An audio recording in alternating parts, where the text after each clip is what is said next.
It's 11 p.m. The fluorescent lights of a gas station convenience store hum over David Allen as he grabs a late-night energy drink. At 35, David has navigated a world without sound his entire life. His hands and a trusty smartphone app his bridge to the hearing.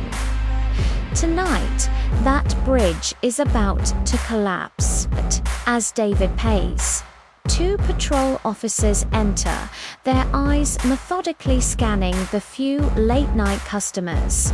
Officer Clara Reyes, stressed and operating on a vague description of a suspected black male in a blue jacket, locks onto David. "Sir, put your hands up. I need to see your ID." Her voice is loud, authoritative, slicing through the quiet store. But to David, it's just a vibration, a shift in the air. He sees her aggressive stance, the other officer flanking her, and confusion furrows his brow. He can't hear her, but he knows this isn't a friendly hello. His first instinct is to explain. He moves his hand slowly, deliberately, toward the breast pocket of his jacket.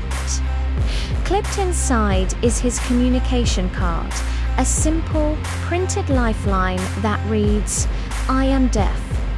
Please write down what you want to say." It's a move he's made 1,000 times, a simple act of clarification. But tonight, in the eyes of Officer Reyes, this simple act is a threat. "Stop moving.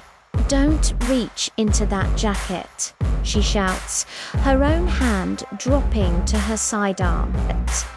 The air crackles with tension.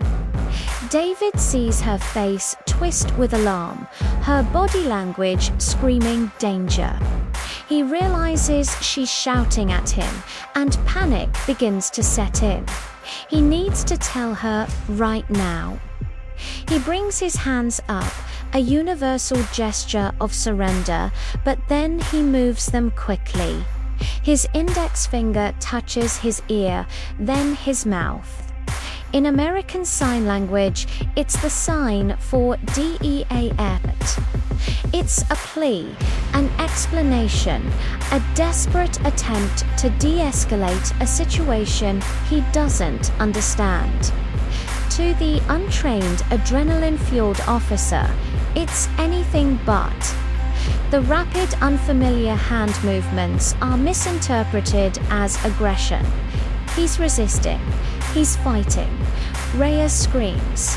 The second officer, reacting to his partner's cry, springs into action. But before David can even process what's happening, Reyes grabs him with a violent shove. His head is slammed against the glass counter. A sickening crack echoes as bags of chips and candy bars cascade to the floor. The world spins, pain exploding behind his eyes. Dazed and disoriented, he stumbles. The officers are on him in an instant, wrestling him to the ground. His face is pressed hard against the cold, sticky linoleum. A knee digs into his back, pinning him down. All he feels is terror, the painful grip on his wrists and the pressure on his spine. He can't hear the commands being yelled, just inches from his face. Instinct takes over and he struggles against the pain, a reflex to free himself. This is seen as more resistance. "You should have just listened, you idiot." One of them hisses as the cold metal of handcuffs bites into his wrists. David Allen, a man who was just buying a drink, is arrested for assault on an officer and obstruction. At the station, the ordeal continues.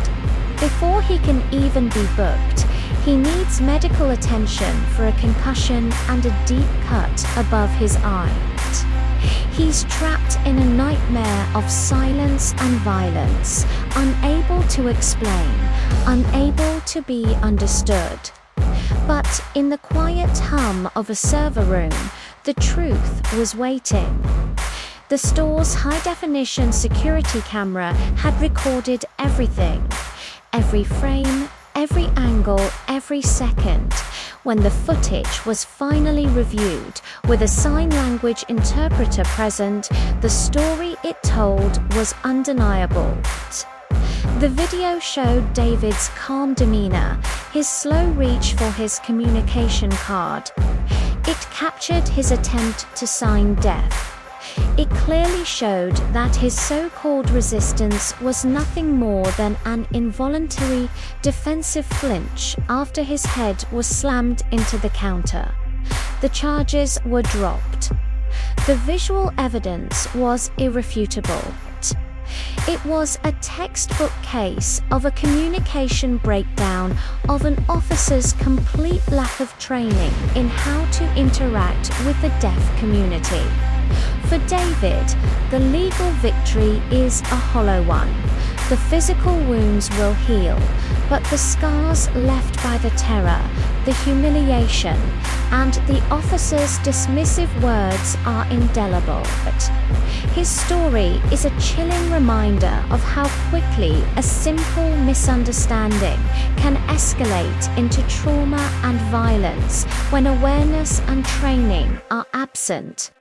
It highlights a systemic failure that puts millions of people with disabilities at risk every single day. This wasn't just one bad night. It was a symptom of a much larger problem. Thank you for watching. If this story moved you, please share it to raise awareness. Subscribe for more stories that need to be told.